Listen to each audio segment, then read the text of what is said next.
Unleaded Toast presents an Elegy in Crimson.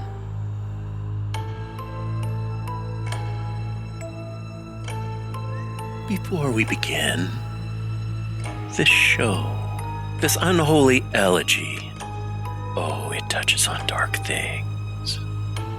Violence, betrayal, power twisted until it screams, coercion, obsession, regret, the decay of love, yes. But also the predatory ecstasy of domination. The vampires you meet, they're not brooding romantics. No.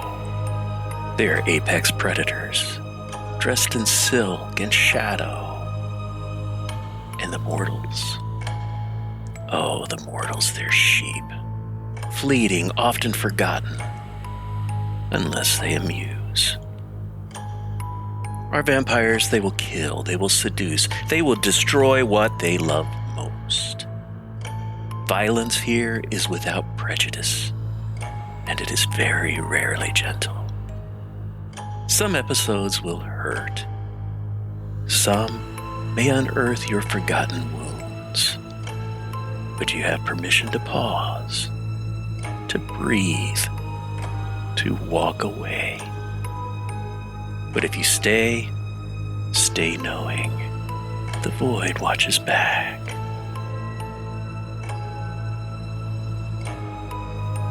Oh, you naughty little thing. Sneaking backstage. Curiosity tugged at your collar, didn't it? It said, "Let's peek behind the curtain, just one look." And now look at you, caught in the hush between one heartbeat and the next, your spine prickling with the certainty that someone or something is watching. What's that? Oh, you're hungry for gossip about our darling Catalina, aren't you? Oh, how deliciously nosy. But alas, I'm not the sort to feed and tell. You'll have to drink in the spectacle yourself. The last time we saw her, she slit open her betrothed like a wedding gift no one wanted. She rose from stowaway to captain on a ship. She danced across the Mediterranean as the pirate queen. And she was finally betrayed by the very crew who once toasted her name. Left broken upon the chapel steps, she was found and she was remade by Sister Inez, a nun with teeth in all the wrong places. Her first meal? Oh, my sweet, it was memorable. Messy even. And yet, believe me, what you've seen so far is nothing but the opening act. It's the warm-up, the overture before the real performance. Our lovely disaster is only just beginning her descent.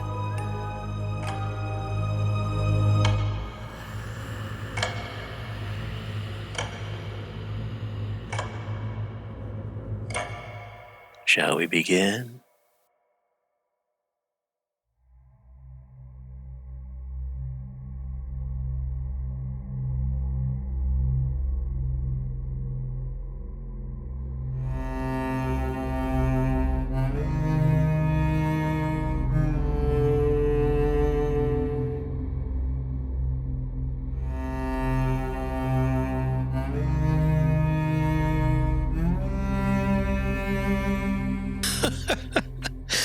Oh, forgive me, I am still chuckling about the unbound part.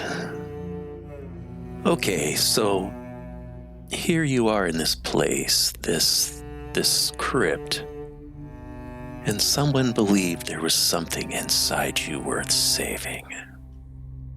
They saw beneath your exquisite monstrosity. Who was it, my darling Catalina? Did they say prayers over you?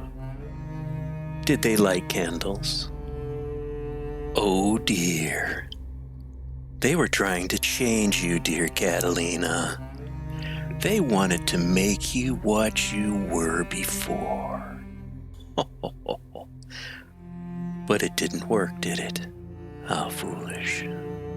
What did they bring and lay at the altar of your monstrosity, dear Catalina? And a better question is, why did you let them live? Brother Mateo. Frail, aging, but kind monk. He spent decades tending to not just to me, but to the other forgotten and the damned.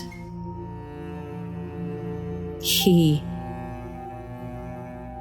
saw not just the monster, but the woman who had once dared to defy her fate. He never spoke words, but he offered small acts of mercy, whispered prayer, a simple loaf of bread, a candle. To him, salvation wasn't a grand gesture, but a quiet, stubborn ember burning, even in the deepest dark. He believed that even in the cursed and broken, something worth saving could remain. I guess in some little part of myself, I kind of desperately feared losing that truth. But Catalina, you are a sentimental savage. You could let him die with dignity. But no. You just had to keep them, didn't you? So now they're a thing. A breathing larder, an empty-eyed marionette that twitches when you're hungry. Not a lover, not a friend. Just meat on demand. Tell me, sweetheart, when you looked into those glazed-over eyes, did you feel regret twisting under your ribs? Or was it all numbed by the convenience? Maybe there was a few nights of guilt. It doesn't last long with me. How did you feel while he stood in your crypt? I'm sure he was trembling with fear. I mean, you know, the sheep, they do that when they're in the presence of a wolf. Did he know what was happening? Or was he just mindless, like a ghoul? I don't think he fully understood what awaited him, but he foolishly trusted me. Maybe clung to faith too deeply. You know, part of me resents the vulnerability he showed. Another part of me envies it. Is that why you turned him into something that was just a mindless walking sack of food? I had to snatch him from death. It's not kindness, it was a binding, a tether. And it was a rush of power, of course, but maybe a small unexpected ache. It was a mistake, another bearer of the curse. And I maybe mourned the life that he wouldn't have, the death that he wouldn't have. Gotta ask you, Catalina, who made you a god? What gave you the authority to decide how he lived or died? I did. All right. I'll keep that in mind. But all good things have to come to an end, and, Catalina, you were caught with your fangs out. Oh, how embarrassing. Was it a slip of the tongue, a corpse left too conspicuously crumpled? Or did you just simply tire of hiding, and you just wanted the villagers to see who you really are? Whatever the case was, that was on. And you ran with your tail between your legs, clutching what was left of your pride. Where did you go? They were after you with fire, pitchforks. I don't know if you realize it, but they cleansed the crypt. There were many of those monks, innocent people, I might add, that were burned at the stake for you. Oh, where did you go? Always comes a time where someone like me grows a bit restless, tired of the endless hiding, the constant hunger clawing at your nerves, and it always starts with whispers, doesn't it? Cloister this time. Pale woman. Eyes frozen fire, shadows moving. Fear. Grew careless. Monks found me. Stopping one leads to another running. Sparked panic. I put back to sea. And began another long series of voyages north, Orvieto.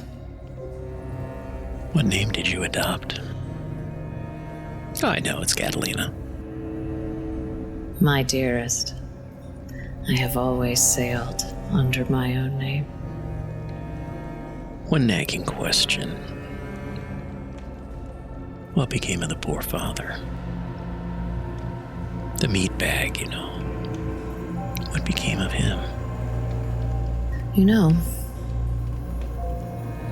I didn't stick around to find out. Would you like me to tell you? Would you like to know? Would you like me to explain how they staked him out at sunrise? How he screamed. That's what happens to monsters. But I have you know he didn't give you up. What a fool.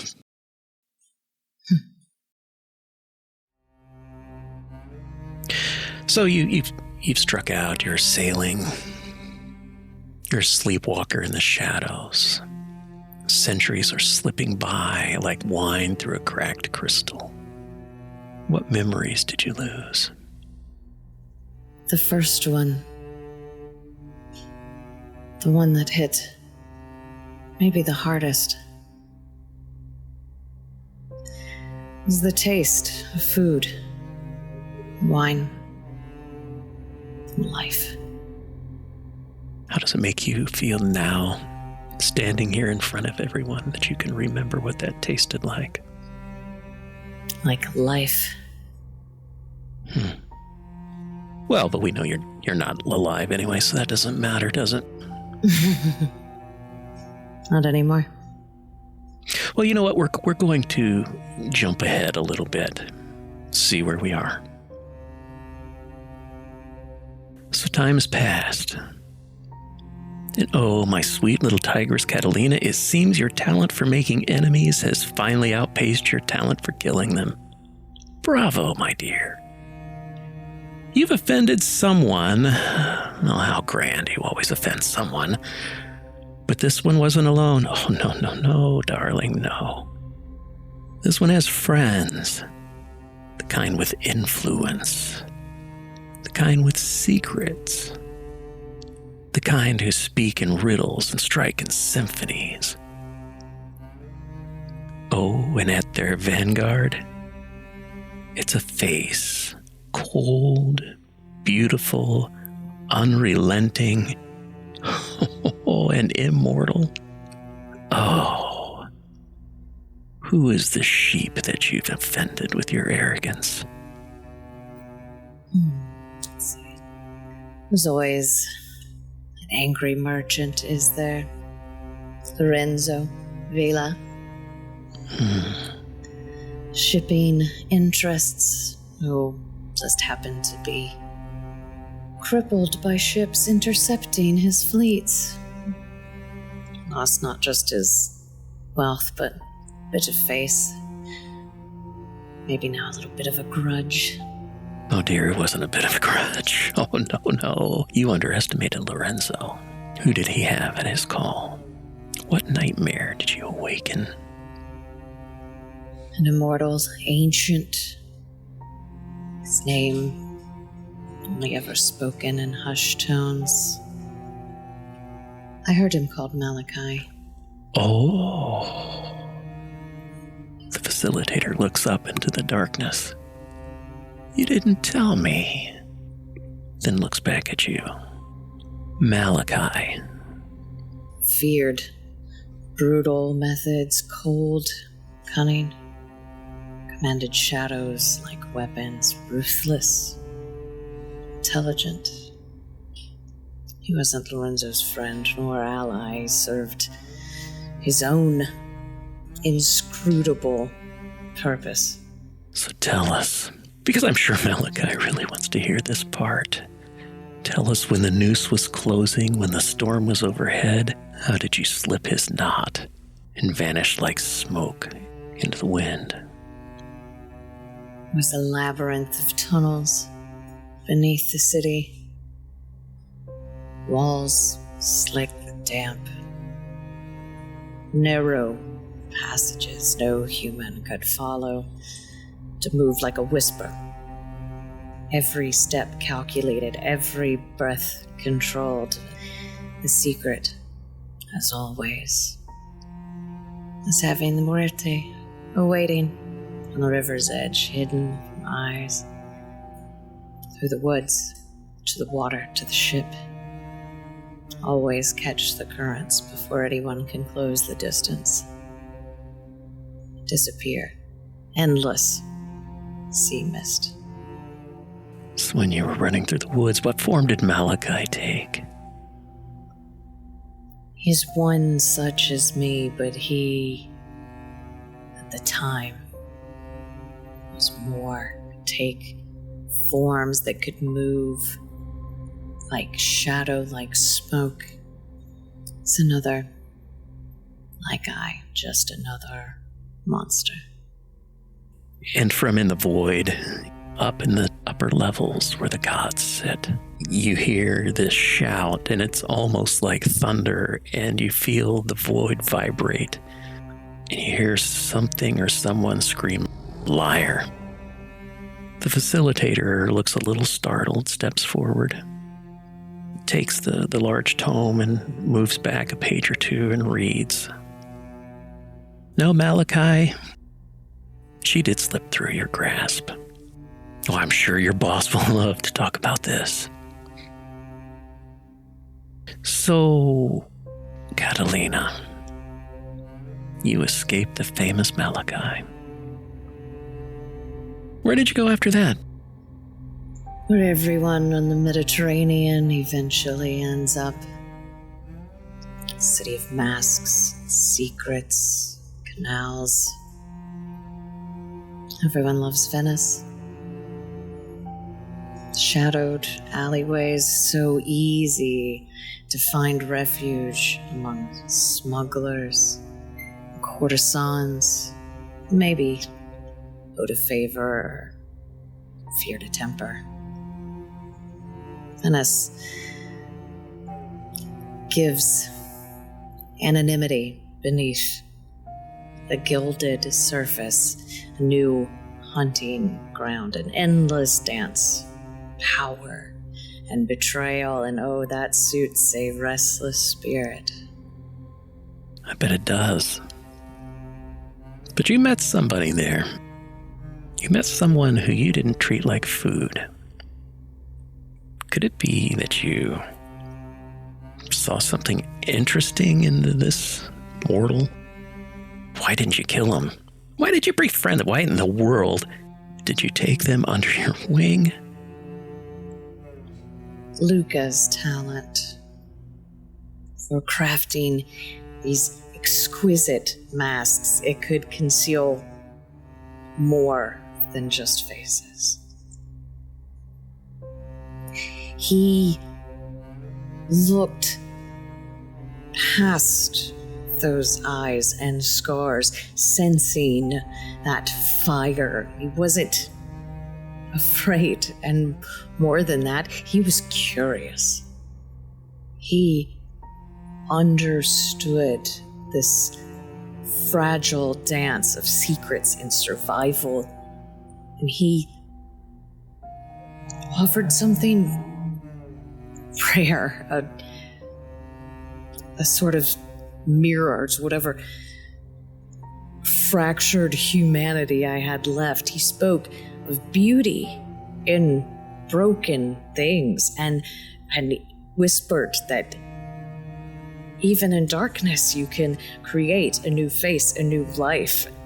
And he wasn't prey. He was a companion, not someone whose loyalty was bought with blood or gold, but earned. You nurtured him, didn't you? You whispered secrets you shouldn't have whispered. You sharpened his claws. Oh, and Catalina the Conqueror, you have been usurped by your own little pet sheep. How deliciously predictable. They've surpassed you. They outthought you. They outbled you. They outmonstered you. And they laid you low. A mortal laid you low. Oh, and where did they take you, darling? Were you shackled in some deep dungeon, your once manicured hands scraping at stone? Tell us. Where did he put you? I knew all along he wasn't innocent. There was always potential in him, a spark to stoke, a blade to sharpen. He made masks, but I taught him what they meant. Ambition runs deep, doesn't it? Where did he hide you? Bound. Chains deep within the damp dungeons beneath the oldest foundations. Rot, silence, and no windows, only the faint drip of water.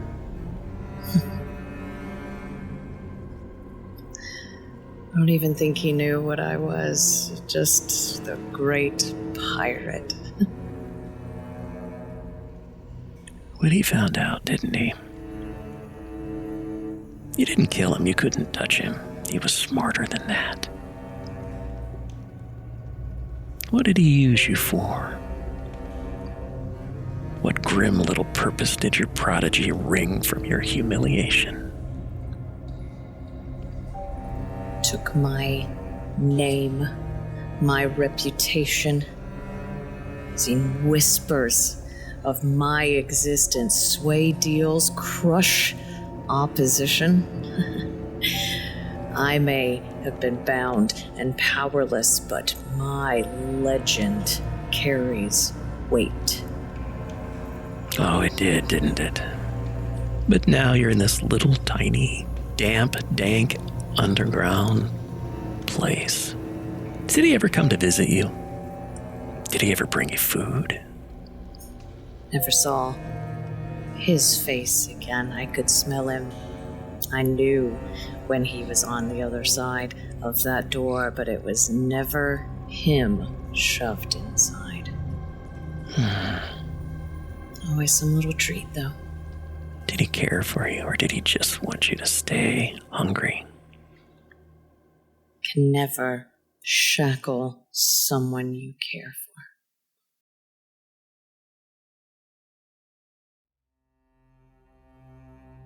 So in that dark, damp little place, you learned that the dead can speak to you in dreams, Catalina. Who came to you? Did they whisper forgiveness? Or did they curse you? And when you woke up the next day, in that dark, wet dungeon, what mark did their phantom carve into your skin? Tell us about the dream. It's the same face that I see in every sleep. Silent, ethereal. Tomas. He didn't come with so many words, but with warning, with sorrow, burned with a sense of urgency, reached out, touched my hand, and I could hear it. Warned me of the serpent who wears my name. Did he stay long? He never did. But now there's a serpent-shaped burn that curls faintly around my left wrist. It glows, pulses with a soft sort of light, red and deep, in its own sense, alive. Was it a gift or a curse? To me, it is a gift. Reminder. So, Catalina, a century went by, a full century. You were forgotten. Starving like a dog under the floorboards of history, your mortal captor, so arrogant, so efficient, stopped feeding you decades ago. They're probably dead. Left you to rot. But you did not rot, did you? Oh, no, you lingered. So tell me, how did you survive? What did you feed on in the dark? Rats? Dreams? How did you pass the time as the world spun above you, untouched and bright? What games did you play in your madness? Most importantly, how did you escape? It started with the rats. Came in waves, fragile bones, thin blood. And then insects. Beetles, worms, crawling, blind things. Finally, dreams. I don't know if it was mine or others. Flickers of fear, desire, sorrow, faint candlelight, emotions, a little bit of strength. I whispered to the dead, real, imagined, Tomas, Levi, my tutor, Matteo, even Luca. I carved the walls with broken nails and teeth, fragments of forgotten languages, old maps, stars that are no longer there. And then you eventually count the heartbeat of every distant ship docking above. Pulse of Venice, the pulse of the city, learning it by sound alone, and just existed as hunger wrapped in memory, cold and brittle and patient.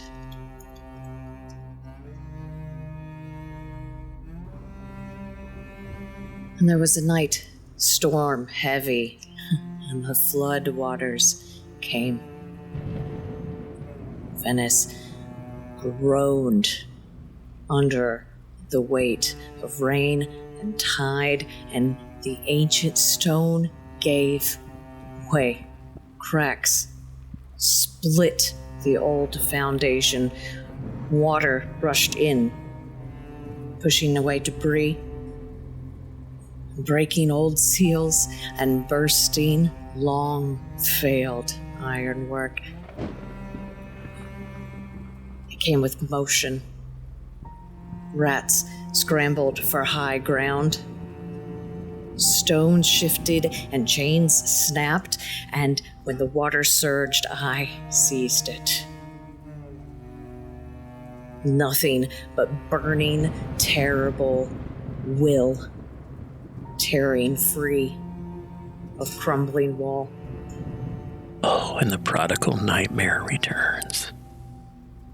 Oh, what a homecoming, Catalina. I wish I was there to see it. After a century of rotting in chains and a decade of starved to near shadow. Of course you didn't just knock politely on civilization's door, did you? Oh, no. You kicked it in with bloody boots and a smile that shattered glass. Tell us, Catalina, who bore the weight of your resurrection? Not your captor. No, that coward was dust. You aimed deeper, wider. He had descendants, didn't he? Tell us, who paid for that century that you were locked up? When the beast was let go, it must have been a glorious sight. I could feel Luca's bloodline. Fat on the legacy that he stole. Unaware of the monster beneath their feet. No, I hunted like a storm. First was his grandson, drunk on wine and privilege, staggering home from some masquerade. I tore him from the shadows, whispering my name into his ear. Begged. I didn't even feed from him. I just shattered his bone, tore his throat. Then Alessandra, a great-grandniece, beauty, draped in silks, laugh arrogant, unearned. First I took out all of her guards, and anyone who tried to protect her, feeding while she was still screaming. Made it personal. I made it art. Word spread quickly. Rumors of something ancient now stalking Venice. Something that had been chained. His family began to panic. Pulling in guards, mercenaries, occultists, but I refused to hide anymore.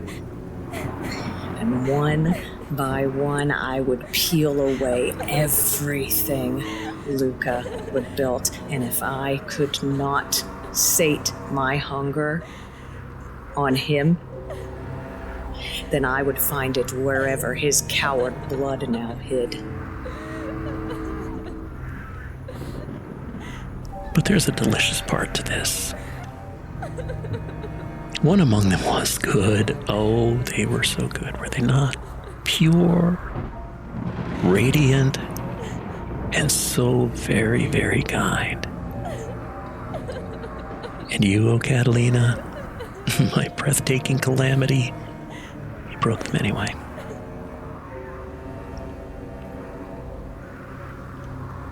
Whisper their name, Catalina.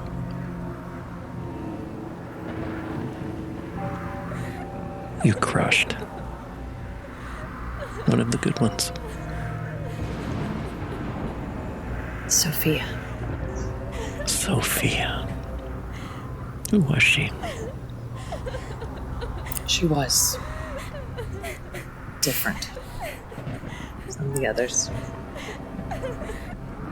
Not arrogant, not cruel.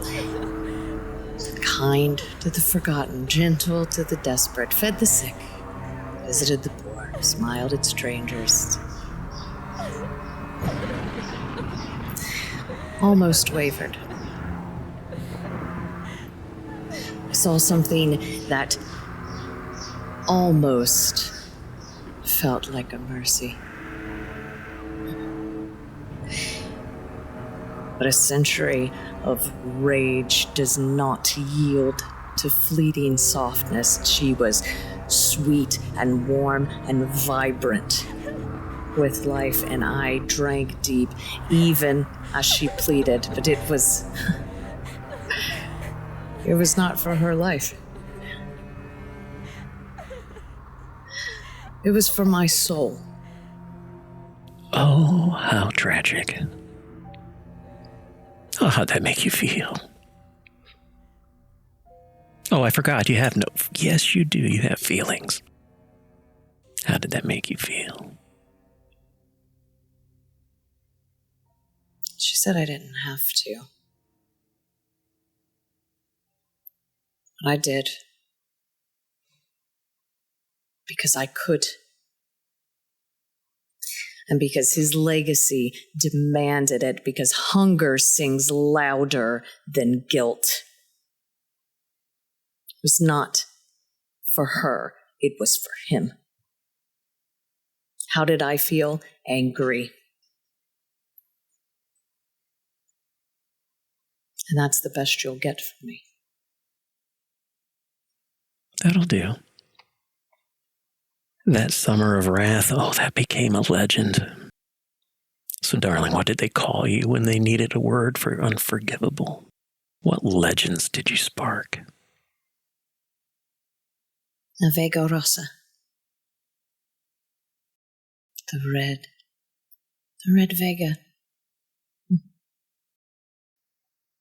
How did that make you feel?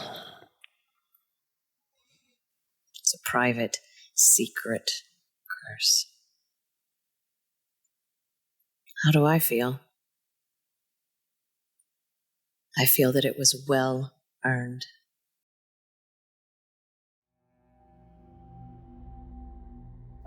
But you drew somebody's attention, Catalina.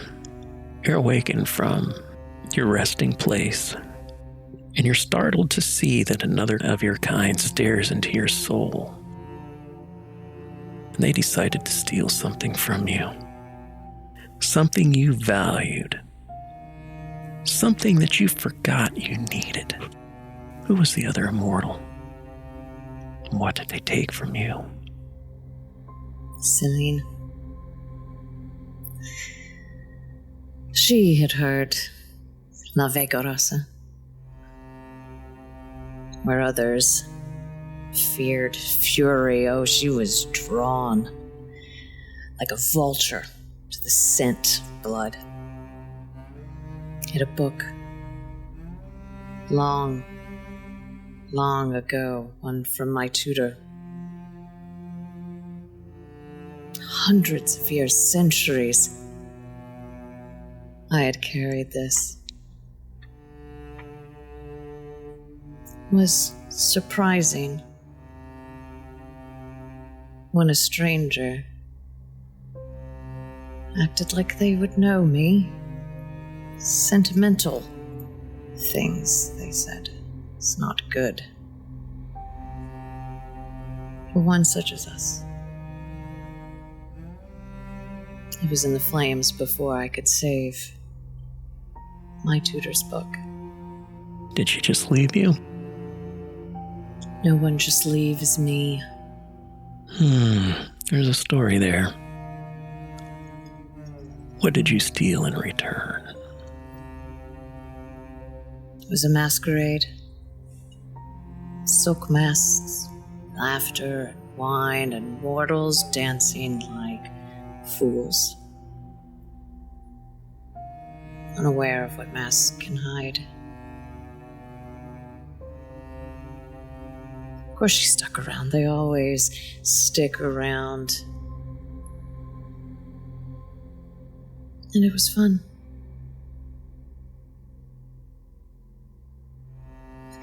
We enjoyed our masks,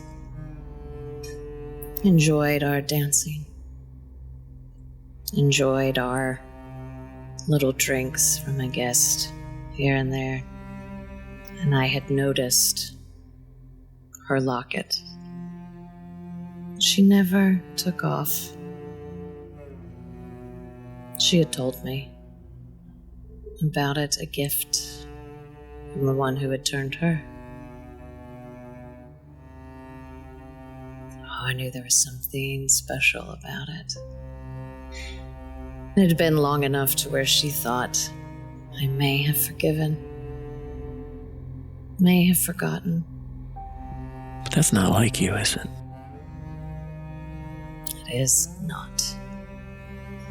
It's easy enough to lure them in, even others such as ourselves. I'm close to a corner, and it's nothing to slide a hand around a throat and remove a locket with enough distraction. I still carry it. Did you let her go? Of course not. Oh, I would have expected nothing less. Sometimes it's better to let something else do the job for you, such as a formerly flooded dungeon cell, now exposed to daylight. It really is something to hear them scream when the sun comes up. Did they beg for mercy? Oh, my dear. Afraid I didn't stick around to find out. But oh, my sweet abomination, you had a tantrum. And it was a tantrum for the ages. You don't even know why you did it. But what memory, or relic, or person fell to ash beneath your claws? And when the smoke cleared, was the wreckage worth the release? You really need to do something about your anger issues. A little late for that. It was nothing. A sound, a flicker, a glimmer of something. I was just wandering through crumbling halls of abandoned villa outside of Ravenna.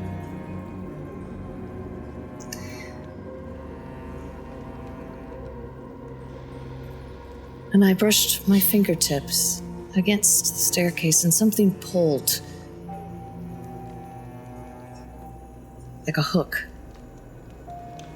Buried deep in old flesh. And in the corner of that chapel there was a small child's wooden sword, delicate, cracked with age. And I didn't quite understand why, but it's like my body just remembered.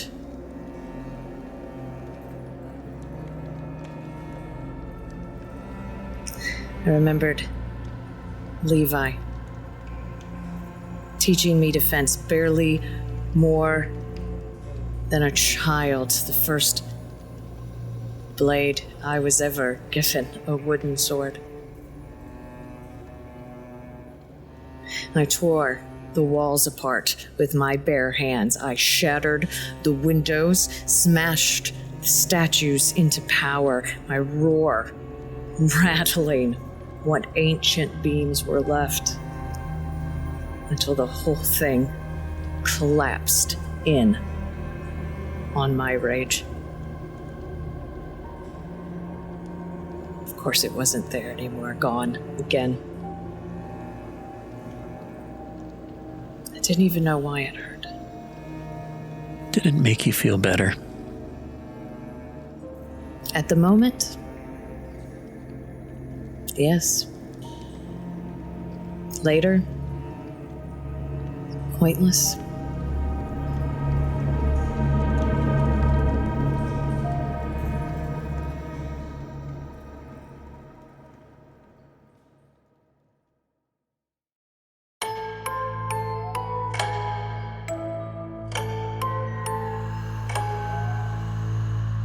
And so the Vega Rosa is born. Her name is known throughout Venice. But the void is never sated. There's one more act in Catalina's tale, more sins, more violence, and then judgment. As always, thank you for stepping into the void with us. If this story stirred something in you, follow, leave a review, whisper to a friend, or simply sit a while in silence. And until next time, my love, feed carefully.